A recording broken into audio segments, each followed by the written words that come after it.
네, 안녕하세요. 이번 시간에는 챕터 2 회계 개념과 순환 과정에 대해서 공부해 보도록 하겠습니다. 우리가 1장에서는 회계 전반에 거친 어떤 흐름을 공부했다면 2장부터는 이제 세부적으로 공부를 하게 되어 있는데요. 순서는 자산, 부채, 자본, 수익, 비용 이 순서로 갈 거고요. 그 중에서도 이제 단연 자산이 이제 공부할 양이 가장 많습니다. 그래서 이제 그 자산부터 공부를 하게 될 거고, 이제 하나씩 공부를 해 보겠습니다. 2장 내용 보니까요, 자산은 1년을 기준으로 유동자산하고 비유동자산으로 분류한다. 이거는 아주 기본적인 개념이죠. 우리가 자산은 유동자산과 비유동자산, 그러니까 유동자산이 아니다 이런 뜻이죠. 비유동자산. 유동자산이 아니다 이게 그런 뜻입니다. 비유동자산. 그러면 유동자산과 비유동자산을 어떻게 구분하느냐? 유동자산은 1년 안에 현금화할 수 있는 자산을 유동자산이라고 그러고요. 그렇지 못하면 비유동자산이다 이렇게 얘기를 할 수 있겠습니다. 아주 오래전에는 이 비유동자산을 고정자산이라고 그랬어요. 그래서 아직 세법에서는 이걸 고정자산이라고 표현하는 용어도 많이 남아 있습니다. 그래서 유동자산과 유동자산이 아닌 비유동자산으로 구분을 한다. 자, 그리고 유동자산은요, 공통점이 1년 안에 현금화할 수 있는 자산을 유동자산이라고 하는데, 자, 이걸 더 세분화해 보면 당좌자산이 있고요. 그 다음에 재고자산이 있습니다. 그럼 당좌자산과 재고자산의 공통점은 1년 안에 현금화할 수 있는 자산이다. 즉 유동자산이다. 그런 뜻이고요. 차이점은요. 당좌자산은 판매 활동을 거치지 않고 현금화할 수 있는 자산을 당좌자산이라고 하고요. 재고자산은 현금화하는 데 있어서 꼭 판매 활동을 거쳐야만 현금화할 수 있는 자산을 우리가 재고자산이다. 이렇게 얘기할 수 있겠습니다. 비유동사는 4가지가 있는데 요거는 이제 그 파트에 가서 더 자세히 공부하도록 하겠습니다. 밑에 내려볼까요? 그래서 아까 설명드린 내용 나와 있죠. 유동자산은 당좌자산과 재고자산으로 구분이 되고, 당좌자산은 판매 활동을 거치지 않고 현금화할 수 있다. 그런 특징을 갖고 있다는 거고요. 재고자산은 판매 활동을 거쳐야만 현금화할 수 있는 자산. 그걸 재고자산이라고 한다. 설명드렸습니다. 그러면 당좌자산부터 공부를 해보겠습니다. 당좌자산은 유동자산 중 판매를 목적으로 보유하고 있는 재고자산을 제외한 모든 자산을 말한다. 그러니까 유동자산 중에서 재고자산이 아니면 다 이제 당좌자산이 되겠죠. 그래서 뭐 대표적인 게 현금 및 현금성 자산 아주 중요하고요. 요거는 이론에서 중요합니다. 실기는 그렇게 뭐 중요하다고 말씀을 드릴 수는 없고요. 그다음에 요 매출채권은 뭐 이론 실기 다 중요하죠. 그리고 단기예금, 단기 매매증권. 요 단기 매매증권도 이제 이론도 잘 나오고요. 그다음에 실기 분계 문제로도 잘 나오니까 공부를 잘 해 두셔야 됩니다. 또 중요하다고 볼 수 있겠습니다. 그래서 당좌자산은 거의 뭐 다 중요하다고 보시면 될 것 같아요. 1번 현금 및 현금성 자산에 대해서 공부를 해보도록 하죠. 현금 및 현금성 자산은 회계상 자산 항목 중 사용 용도의 제약을 받지 않는 가장 유동성이 큰 현금화가 빠르다 그런 의미로 생각을 하시면 되겠습니다. 어떤 것들이 있냐면 현금, 요구불연금, 현금성 자산이 포함된다. 밑으로 내려가서 자세히 공부를 해볼게요. 우리가 현금이라는 건 일반 그 사회에서 말하는 현금하고 또 회계상에서 말하는 현금이 조금 개념이 다른데, 일반 사회에서 말하는 현금은 요 통화라고 그러죠. 통화. 지폐하고 동전 이걸 통화라고 하는데, 요즘은 이제 많이 그 가치가 줄어들었죠. 사용 가치가 줄어들었죠. 저도 이제 거의 뭐 현금을 갖고 다니지 않는데, 현금을 갖고 다니지 않아도 전혀 불편함이 없죠. 지폐하고 동전이 잘 쓰이지는 않는데요. 어찌됐든 아직까지는 이런 지폐 동전이 이제 통화라고 하고 있고요. 그 다음에 그러니까 이거 다 현금이라는 겁니다. 요 세 가지가. 자, 통화, 지폐동전 뭐 설명 안 드려도 되겠죠? 그 다음에 통화 대용증권인데 통화를 그러니까 지폐와 동전을 대신 사용하는 증권이다 그런 뜻이죠. 대표적인 게 수표입니다. 수표. 타임 발행 수표. 자, 당좌 수표도 있고 자기화 수표도 있는데 이따 그 겨냥을 제가 보여드릴게요. 그다음에 공사채 만기 이자표, 배당금 지급 통지서, 우편한 증서, 만기가 도래된 어음. 요 만기가 도래된 어음도 좀 조심을 해야 되는데요. 자, 우리가 통화 대용증권이라는 거는 통화를 대신해서 이 지폐나 동전을 대신해서 사용되는 증권이 통화 대용증권이고 크게 회계상에서 뭘로 본다고요? 현금으로 본다고 그랬습니다. 자, 그래서 이제 통화 대용증권에는 수표, 뭐 만기 이자표, 배당금 통지서, 우편한 증서, 만기 도래어음 이런 게 있다는 거죠. 자, 밑으로 내려가 보겠습니다. 요거 그냥 설명하고 갈게요. 그러면 하나씩. 밑에 자세한 설명이 없네요. 자, 수표 한번 보겠습니다. 제가 말로 하는 것보다는 한번 보시는 게 더 좋을 것 같아가지고요. 제가 준비를 했는데요. 요즘은 잘 쓰이지 않는데 아직도 이제 시험에서는 이게 계속 지문이 나오고 있으니까 좀 한번 봐줄 필요가 있습니다. 여러분들 이제 이런 거는 많이 보셨을 거야. 이런 자기합 수표는 많이 보셨을 텐데, 요거는 이제 은행이 발행한 수표, 그걸 자기합 수표라고 합니다. 그래서 이걸 다른 말로 이제 은행은 망하지 않기 때문에 이제 보증수표라고 하죠. 자기합 수표를. 요런 거는 많이 보셨을 겁니다. 요즘은 또 수표도 많이 쓰이지 않죠. 요즘은 이제 다 그 온라인 세상이라서 옛날에 굉장히 많이 쓰였는데, 요즘은 이제 이것도 많이 쓰이지 않습니다. 자, 요런 거 많이 그래도 보셨을 텐데요. 그러니까 그건 은행이 발행한 수표고, 요건 이제 회사가 발행한 수표입니다. 당좌 수표. 크게 이렇게 보시면 돼요. 자, 수표는 여기는 안 되나 이게? 여기는 필기가 안 되네요. 자, 수표는 이제 크게 은행이 발행한 수표, 자기합 수표, 회사가 발행한 수표, 당좌 수표 이렇게 구분하세요. 자, 은행이 발행했으면 뭐라고요? 자기합 수표. 회사가 발행했으면 뭐라고요? 당좌 수표. 이렇게 기억을 하시면 될 것 같고요.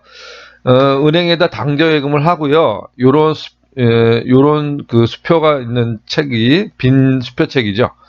한 권당 20장씩 되어 있는데 요걸 은행에서 받아와 가지고 내가 필요할 때마다 수표를 사용하는 겁니다. 그러니까 인출 방법이라는 거죠. 당좌예금을 인출하는 건 뭘로 인출한다? 이 수표를 사용해서 인출한다는 겁니다. 밑에 보시면 이제 요 발을 찢어 가지고 요것만 이제 시중에 유통이 되는 건데 실제 사용된 수표의 어떤 이해가 되겠습니다. 자, 요런 걸 당좌 수표라고 그래요. 자, 여기 회사가 발행했다는 거죠. 그래서 이거 당좌 수표, 회사가 발행한 수표는 당좌 수표입니다. 자, 요런 걸 말씀드릴 수 있고요. 자, 그 다음에 사채 만기 이자표. 요것도 한번 보여드릴게요. 눈으로 보는 게 훨씬 더 효과적이니까요. 제가 보여드리려고 합니다. 자기가 수표 보셨고, 뭐 가계수표는 그냥 몰라도 될 것 같고요. 어음도 나중에 이제 한번 말씀을 드릴 거고,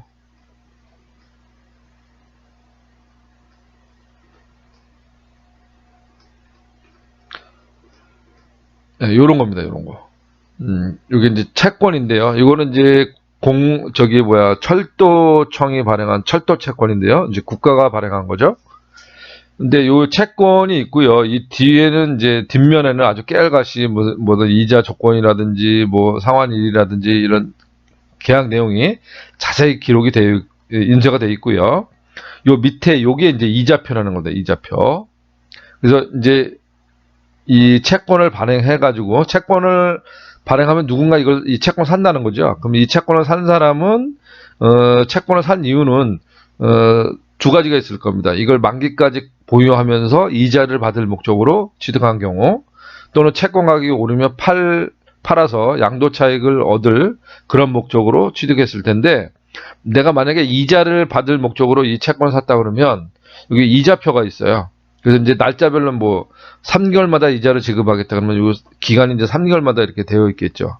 그러면 내가 이제 3개월이 지나면 그 해당하는 이자표를 이렇게 찢어서 은행에 갖다 제시를 하면, 지점은행에 제시를 하면 그만큼의 이자를 준다는 거죠. 네, 그런 게 이제 이자표라는 겁니다. 그래서 여기 있는 거 들고 가면 안 되겠죠. 이미 만기가 된 이자표, 그거를 가져가면 이자를 줄 겁니다. 그래서 이게 현금처럼 쓰인다는 거예요. 그런 걸 만기가 도래된 이자표다. 그래서 회계상에선 이것도 현금으로 본다. 그런 얘기입니다. 또 다른 거 한번 볼까요? 자, 그래서 이제 수표 말씀드렸고, 공사채 만기 이자표 말씀드렸고요. 그 다음에 배당금 지급 통지서. 요것도 이제 만약에 어떤 회사의, 주주가 되면은 그 회사한테 이제 뭐 배당금을 받는 경우가 있는데, 이제 배당금을 받아가라고 이제 통지서가 날라오죠. 그러면 그 통지서를 지정은행에 가져가면 언제든지 현금화할 수 있다는 겁니다. 그래서 회계상에서는 이것도 현금에 포함시킨다는 겁니다. 그 다음에 우편한 증서, 아까 잠깐 지나갔었는데 다시 한번 볼게요. 이런 겁니다. 이게 우편한 증서인데 이런 거죠. 지금 어떤 수도권이나 이제 좀 대도시 같은 경우는 뭐 ATM 기계도 있고 뭐 우리가 돈을 뭐 직접 갖고 다니지 않아도 얼마든지 이제 생활하는데 불편이 없는데 아주 옛날에는 돈이 귀했던 시절에는 이제 이런 방법도 사용이 됐다는 겁니다. 무슨 얘기냐면 우리가 뭐 저 강원도 오지에 돈을 보내고 싶다. 그런 경우에는 이제 이런 걸 사용한다는 거죠. 우체국에 가서 이제 이런 우편한 증서를 사서 보내면 거기 있는 사람이 이 우편한 증서를 받아서 우체국에 가서 현금화로 할 수 있다는 거죠. 그런 용도로 사용된 게 이 우편한 증서인데 이것도 언제든지 현금으로 찾을 수 있으니까 회계상에선 이걸 현금으로 취급을 한다. 그런 얘기가 되겠습니다. 자, 다음으로 가볼게요. 자, 그 다음에 만기가 도래된 어음인데요. 요것도 잠깐 한번 보면서 좀 설명을 드려볼게요. 자, 요게 아까 그 수표 겨냥이었고요. 그러니까 회사가 발행한 수표를 당좌 수표라고 그랬잖아요. 그래서 요만큼 잘라서 요거는 은행에 갖다 주는 거고요. 그 다음에 요거는 이제 실제 이제 돌아다니는 거죠. 그게 이제 당좌 수표고요. 요거는 이제 약속어음, 어음의 겨냥입니다. 뭐 비슷하게 생겼는데 실제 사용된 걸 한번 볼게요. 요게 이제 약속어음 실제 사용된 건데요. 여기 보면 그 수표하고 다른 점이 뭐냐면요. 어음은 여기 발행일도 있고요. 2004년 10월 27일 날 발행이 됐죠. 그 다음에 뭐도 있냐면 지급기일, 요 지급기일이 만기일을 의미합니다. 만기일. 내가 언제까지 갚겠다라는 그 날짜를 만기일이라고 하는데 이 어음은 수표와 다르게 발행일도 있고 뭐도 있다? 만기일도 있다는 겁니다. 근데 수표는 다시 한번 볼게요. 여기는 발행일만 있고 만기일이 없어요. 그게 다른 점입니다. 수표는 발행일만 있고 뭐가 없다고요? 만기일이 없습니다. 그러나 아까 보셨듯이 어음은 발행일도 있고 뭐도 있다. 만기일도 있다. 그게 다른 점입니다. 그럼 다시 내용으로 가볼게요. 자, 우리가 어음이 만기일이 있다고 그랬잖아요. 수표와 다르게 만기일이 있다고 그랬는데, 자, 아직 만기가 되지 않은 거는, 이거 수표를 어음을 발행한다는 건요. 자, 만기일이 있다고 그랬잖아요. 그러면 만기일까지 내가, 지급을 요구하지 않겠다라는 약속이에요. 그러니까 만기 전에는 아무리 돈을 달라고 때를 써도, 그 어음을 발행한 사람은 지급 의무가 없어요. 만기까지 기다려야 됩니다. 그런데 이제 만기가 이미 지나갔다. 그러면 이제 언제든지 내가 그 어음대금을 청구할 수 있는 거죠. 그래서 만기가 되기 전 거는 이제 현금으로 보지 않는데 이미 만기가 돼서 언제든지 내가 은행에서 돈을 찾을 수 있는 상황이 되면은 그것도 이제 우리가 현금으로 본다. 그런 얘기가 되겠습니다. 자, 그래서 통화를 대신해서 사용되는 증권들을 살펴봤고요. 왜 이렇게 제가 좀 시간을 들여서 설명을 드렸냐면은, 이거를 이제 쭉 집어넣고 객관식으로 이제 다음 중 현금에 속하지 않는 것, 뭐 속하는 거 이런 거를 많이 물어봤다는 거죠. 그래서 말로 설명하는 것보다는 실물을 보고 보는 게 더 효과적일 것 같아서 제가 좀 보면서 설명을 드렸습니다. 그 다음에 이제 요구불 예금인데요. 요구불 예금은 지급을 요구하면 언제든지 지불을 해주겠다라는 게 요구불 예금이죠. 그래서 대표적인 게 뭐 보통예금, 당좌예금 이런 것들이 이제 요구불 예금이고, 이것도 크게 보면 어디에 속한다고요? 현금에 속한다는 겁니다. 우리가 결산일에 재무상태표를 만드는데, 재무상태표 만들 때 자, 이런 것들이 있다면 다 합쳐서 뭘로 보고한다? 현금이라는 계정으로 보고를 한다는 겁니다. 그게 중요한 점이에요. 우리가 분계를 할 때는 여러분들 뭐 보통예금, 당좌예금 이런 거 다 따로따로 하지만요. 재무상태표 보고할 때는 보통예금, 당좌예금 따로따로 보고하지 않는다는 거예요. 다 합쳐서 어디로 뭘로 보고한다? 현금으로 보고를 한다는 거. 그게 핵심입니다. 자, 그 다음에 두 번째 현금성 자산인데요. 현금성 자산은 아까 말했던 현금은 아니에요. 현금은 아니고 현금의 성격을 갖고 있다. 그래서 현금에 준한다. 그런 의미죠. 그래서 현금성 자산이다. 자, 현금성 자산이란 큰 거래 비용 없이 현금으로 전환이 용이하고 이자율 변동에 따른 가치 변동의 위험이 경미한 금융상품으로서 취득 당시 만기가 3개월 이내인 거, 자, 3개월 이내인 거를 우리가 현금성 자산이다. 이렇게 얘기를 하고 있습니다. 대표적인 예를 보면요. 뭐 채권, 아까 채권 보셨죠? 철도청이 발행한 거. 그다음에 상환 우선주, 환매채, 양도성 예금 증서. 자, 이런 것들이 우리가 현금성 자산에 속한다는 거. 이거는 이제 바로 현금화할 수는 없지만 3개월 안에 만기가 돌아오기 때문에 3개월 안에는 현금화할 수 있는 그런 자산이다. 라고 생각을 하시면 되겠습니다. 자, 밑에 예제가 있는데 한번 문제 풀어볼까요? 자, 현금으로 계상할 금액은 얼마냐? 자, 현금으로 보고될 금액이 얼마냐? 그걸 찾으라는 건데요. 좀 이게 막 이거 PDF를 이 PPT로 바꾸니까 이런 현상이 좀 나타나는데요. 여러분 교재는 제대로 되어 있을 겁니다. 첫 번째가 자기합수표고요. 그 다음에 그 밑에가 우편안. 그리고 이게 하나씩 이렇게 밀렸네요. 이렇게. 그래도 밀렸고요. 좀 이해를 해주세요. 여러분 책은 제대로 돼 있을 겁니다. 이렇게 되어 있습니다.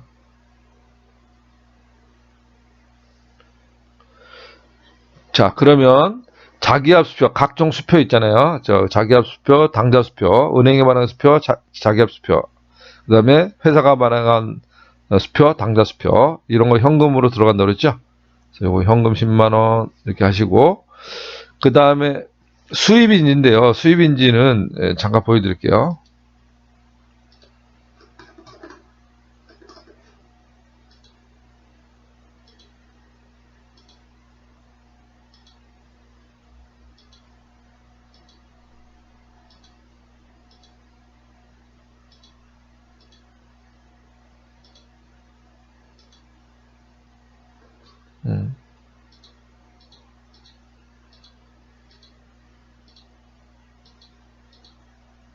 못 찾겠네요.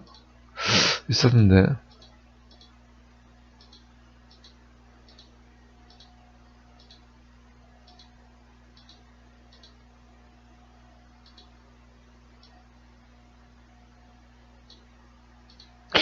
있었는데.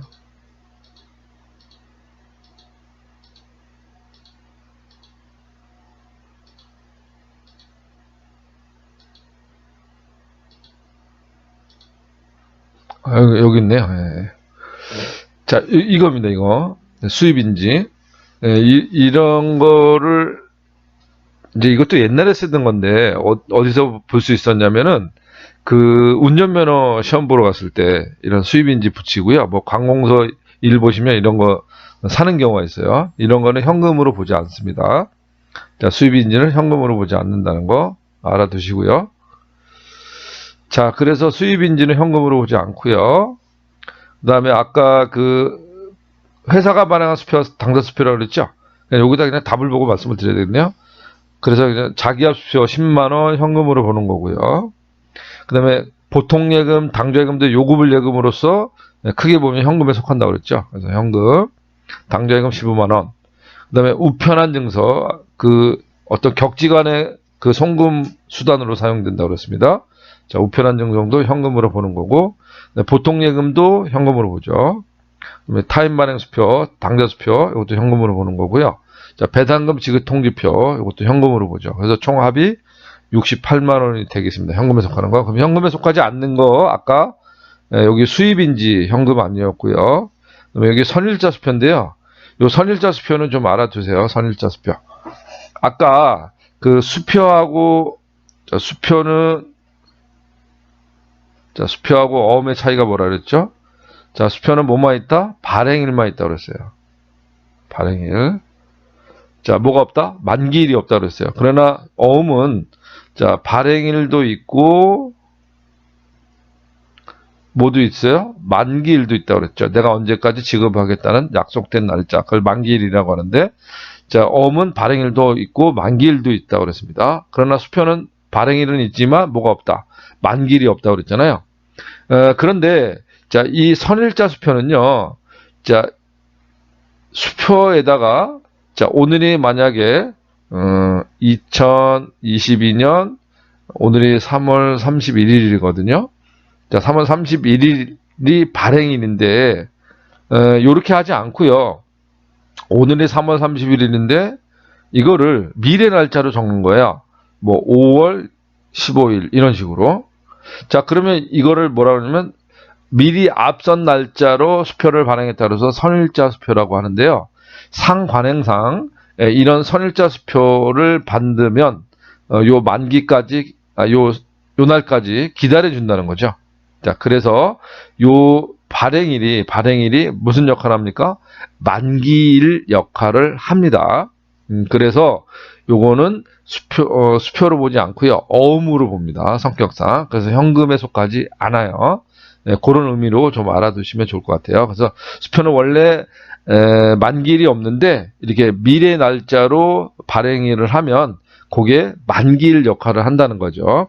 그런 걸 우리가 선일자 수표라고 그러고, 회계상으로는 현금으로 보지 않고 어음으로 본다라는 내용 알고 계시면 좋을 것 같아요. 자, 다음으로 가겠습니다.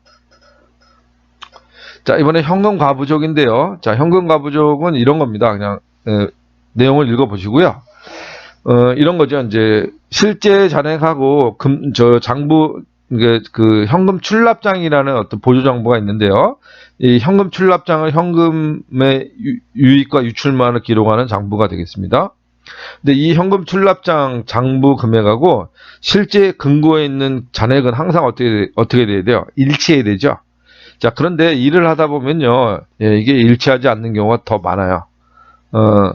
자, 그러면, 자, 실제 잔액하고 금고에 있는 잔액을 우리가 실제 잔액이라고 할게요. 실제 잔액하고 현금 출납장, 그걸 장부 잔액이라고 하는데, 장부에 기록된 잔액하고 실제 금고에 있는 잔액이 원래는 어떻게 된다? 같아야 되는데, 같지 않는 경우가 발생한다는 거죠. 그러면 이제 두 가지 상황이 있죠. 자, 실제가 크거나 장부가 크거나, 둘 중에 하나가 될 텐데, 항상 뭐가 잘못됐다고 보냐면요, 장부 금액이 잘못됐다고 보는 겁니다. 자, 실제 금액은 누가 손을 대지 않는 이상 얘가 잘못된 일은 없어요. 자, 이게 일치하지 않는 이유는 사람이 기록을 잘못했기 때문에 일치하지 않는 겁니다. 그래서 뭐가 기준이 된다? 실제 잔액이 기준이 되는 거고, 이 장부 잔액을 어디에다 맞추는 거예요? 실제 잔액에다 맞추는 겁니다. 자, 만약에 장부 금액이 크면은 현금을 줄이는 거고, 만약에 장부 잔액이 적으면 실제 잔액에다 맞추기 위해서 장부 금액을 늘리는 거죠. 현금 금액을. 자, 그렇게 해서 실제 잔액에다 맞추는 내용이 되겠습니다. 자, 그러면 구체적인 분계로 가보시면, 자, 현금 잔액이 일치하지 않는 경우, 첫 번째가, 자, 이렇게 일치하지 않았을 때는 그때 사용되는 계정이 뭐라고요? 현금 과부족이라는 계정이 되겠습니다. 자, 그래서 장부 금액하고 실제 금액이 이 경우는 이제 실제가 더 큰 경우네요. 자, 그러면 항상 이제 얘가 실제가 기준이 된다고 그랬으니까 여기다 장부를 맞춘다고 그랬죠. 그러면 장부가 적으니까 장부 금액을 늘려야 되겠죠. 그래서 차변에 현금을 늘려주는 겁니다. 그리고 대변에는 지금 일치하지 않는다는 건 알지만 왜 일치하지 않는지는 지금 모르는 상황이에요. 자, 그래서 그때 임시로 사용되는 계정을 뭐라고 한다? 현금 과부족이라는 계정을 쓴다는 거죠. 자, 그래서 차변에 현금을 늘려주고 대변에는 현금 과부족으로 처리를 합니다. 반대로 장부 금액이 실제보다 크다면 항상 실제에다 맞춘다고 그랬으니까요. 장부 금액을 줄여야 되겠죠. 그러면 장부에 있는 현금을 대변에 없애서 줄이고요. 자, 지금 원인을 알 수가 없으니까 자, 뭘로 처리한다? 현금 과부족이라는 계정으로 처리를 한다. 이런 얘기입니다. 자, 그랬다가 이제 이걸로 끝나는 게 아니라 이제 어떻게 하겠어요? 이제 원인을 찾겠죠. 자, 원인을 찾아서 원인이 밝혀지면은 본래의 계정을 찾아줘야 되는데요. 첫 번째 보니까요. 자, 외상대금 회수를 누락한 경우다. 그러니까 장부가 실제보다 적었을 때인 경우인데, 자, 그래서 이런 경우죠. 지금 위의 경우 차변에 현금을 늘려줬고 대변에 현금 과부족을 세워놨던 거죠. 그럼 이제 이게 원인이 밝혀졌으니까 대변에 있던 현금 과부족을 차변에 없애주면 되겠죠.